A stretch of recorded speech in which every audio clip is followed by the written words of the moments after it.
అందరికీ praise lord. దేవుని నామంలో అందరికీ వందనాలు చెల్లిస్తున్నాం. ఈ రోజు యేసుక్రీస్తు పునరుద్ధాన దినోత్సవం. యేసుక్రీస్తు మరణించి మరి 3వ దినాన తిరిగి లేచిన దినం కాబట్టి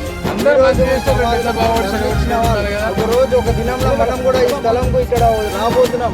ఇక్కడ ఉన్న మరణించిన వాళ్ళతో పాటు మనం కూడా ఒక రోజు మన స్వస్థలం ఇదే, మన నిజమైన స్వస్థలం ఇది. కాబట్టి దేవుడు మరణించినాక 3వ దినం లేపబడ్డాడు. కాబట్టి మనం కూడా ఒక రోజు మరణించే దినం వచ్చినప్పుడు యేసు ప్రభుతో పాటు మనం కూడా పునరుద్ధానంగా యేసు ప్రభుతో పాటు మనం కూడా లేచి యేసు ప్రభుతో పాటు రాజ్యంలో మనం కూడా నిరంతరంగా నమ్ముతూ విశ్వసిస్తున్నాం. యేసుక్రీస్తుతో పరలోక రాజ్యంలో మనం కూడా మనకు స్థానం కల్పిస్తూ మనం విశ్వాసంగా ఎదగాలని, దేవుని నామంలో మంచిగా విశ్వాసంగా జీవించాలని, అన్యాయాలు అక్రమాలు ఇవన్నీ చేయకుండా దేవుని నమ్ముకొని దేవుని పట్ల విశ్వసించి జీవించాలని